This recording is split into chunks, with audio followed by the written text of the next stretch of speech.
हमारा next article है uniform circular motion. No जब भी कोई ऑब्जेक्ट हम अपनी वेलोसिटी को चेंज करता है तो हम कहते हैं कि ऑब्जेक्ट एक्सेलरेट कर रहा है। एक्सेलरेशन क्या होता है? Change of velocity with respect to time. तो वेलोसिटी चेंज होगी तो हम क्या कहेंगे? ऑब्जेक्ट एक्सेलरेट कर रहा है।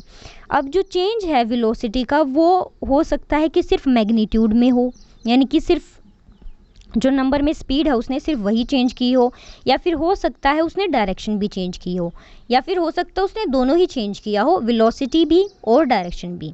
नाउ लेट अस सी सम एग्जांपल जहाँ पे वेलोसिटी तो सेम रहती है, मैग्नीट्यूड सेम रहता है, लेकिन जो डिस्टेंस है डायरेक्शन जो है वो चेंज होती है। फॉर एग्जाम्पल ये हमारा एक रेक्टेंगुलर ट्रैक है,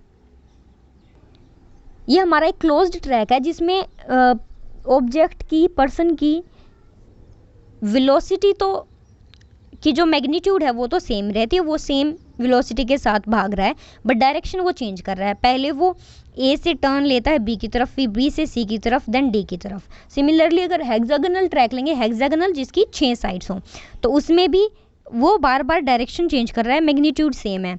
ऐसा ही हम ऑक्टागोनल में भी देख सकते हैं, ऑक्टागोनल जिसकी 8 साइड हो, और एक सर्कुलर ट्रैक पर जब वो मूव करता है तब भी वो डायरेक्शन चेंज कर रहा है, मैग्नीट्यूड उसका सेम है।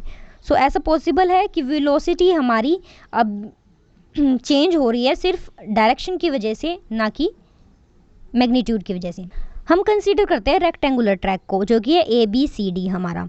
अब मान लो एक एथलीट इस पर हमारा रन कर रहा है, तो अगर उसको सेम स्पीड, यूनिफॉर्म स्पीड के साथ अगर पूरे ट्रैक को कवर करना है तो वो ABBCCD एंड देन DA जाएगा।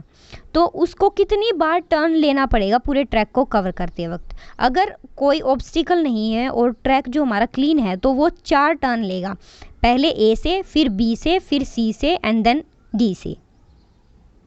अब अगर वो हेक्सागोनल ट्रैक में अगर रन कर रहा है तो वो अपनी कितनी बार साइड चेंज, डायरेक्शन चेंज करेगा? 6 बार। सिमिलरली अगर ऑक्टागोनल ट्रैक है तो कितनी बार वो चेंज करेगा अपनी डायरेक्शन को? 8 साइड है तो 8 बार। इसका मतलब जितनी हमारी साइड्स होंगी उतनी ही बार डायरेक्शन चेंज करनी पड़ेगी एथलीट को। वो यूनिफॉर्म वेलोसिटी अपनी मेंटेन कर सके, इसके लिए उसको डायरेक्शन में जब वो चेंज करता है अपनी डायरेक्शन, तब उसको अपनी स्पीड जो है वो स्लो करनी पड़ेगी, कुछ चेंज करनी पड़ेगी। तो जो स्पीड है उसकी वो कितनी बार स्लो होगी? जितनी बार वो साइड चेंज कर रहा है।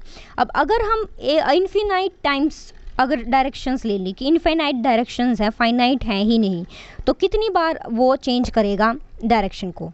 अगर हम इनफाइनाइट ले लें तो ऑलमोस्ट वो शेप आ जाती है सर्कुलर, जहाँ पर छोटी छोटी इनफाइनाइटली डायरेक्शंस चेंज होती हैं। सो सर्कुलर पाथ में हम क्या कह सकते हैं कि जब एथलीट हमारा सर्कुलर पाथ ट्रैवल करता है तो जो वेलोसिटी है वो कांस्टेंट मैग्नीट्यूड की रहती है सर्कुलर पाथ में, सिर्फ जो चेंज होता है वेलोसिटी का वो चेंज होता है डायरेक्शन ऑफ मोशन की वजह से। हैंस ये हमारा एक एग्जांपल है एक्सेलरेटेड मोशन का। एक्सेलरेटेड मोशन जो कि चेंज, जहाँ पे सिर्फ डायरेक्शन में चेंज हो रहा है, मैग्नीट्यूड में चेंज नहीं हो रहा। अब हमें पता है सरकमफ्रेंस जो होती है सर्कल की, R रेडियस के लिए क्या होती है? 2πr। सो अगर हमारा जो एथलीट है वो टाइम T ले रहा है, T सेकेंड्स ले रहा है कवर करने के लिए पाथ को, तो वेलोसिटी किसके द्वारा दी जाएगी? Area per unit time. जो चेंज ऑफ वेलोसिटी है, चेंज ऑफ वेलोसिटी क्या होगी? सरकमफ्रेंस। सो वेलोसिटी जो होगी, टोटल स्पीड जो होगी हमारी, that will be given by change in the speed जो है 2πr डिवाइड बाय में टाइम टेकन T। जब एक ऑब्जेक्ट एक सर्कुलर पाथ पे मूव करता है यूनिफॉर्म वेलोसिटी के स्पीड के साथ, कि उसकी स्पीड जो है वो सेम रहती है, यूनिफॉर्म रहती है, जो चेंज आएगा स्पीड में पर यूनिट ऑफ टाइम में वो सेम रहेगा। सो यूनिफॉर्म स्पीड के साथ जब एक ऑब्जेक्ट मूव करेगा एक सर्कुलर पाथ में तो उस मोशन को क्या कहेंगे? Uniform circular motion.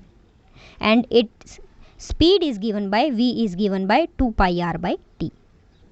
एक एक्टिविटी करते हैं, एक थ्रेड लेंगे, उससे एक स्टोन को टाई कर देंगे। अब इसको सर्कुलर मोशन में मूव करेंगे जैसे कि पिक्चर में दिखा रखा है। तो उसको 2-3 बार मूव करने के बाद अब जैसे ही स्टोन को छोड़ोगे तो उसकी डायरेक्शन देखना, डायरेक्शन जो होगी स्टोन की वो होगी स्ट्रेट पाथ। जिस डायरेक्शन में वो उस पॉइंट पे मूव कर रहा था जिसमें उसको छोड़ा गया, उसी डायरेक्शन में स्ट्रेट पाथ पे वो ट्रैवल करेगा। ये क्या डिस्क्राइब करता है कि जो डायरेक्शन ऑफ स्टोन है वो हर सेकंड बदल रही थी, और जिस टाइम पे उसको छोड़ा गया उस टाइम पे जो डायरेक्शन उसकी थी वो उसी डायरेक्शन में स्ट्रेट पाथ पर ट्रैवल करता है।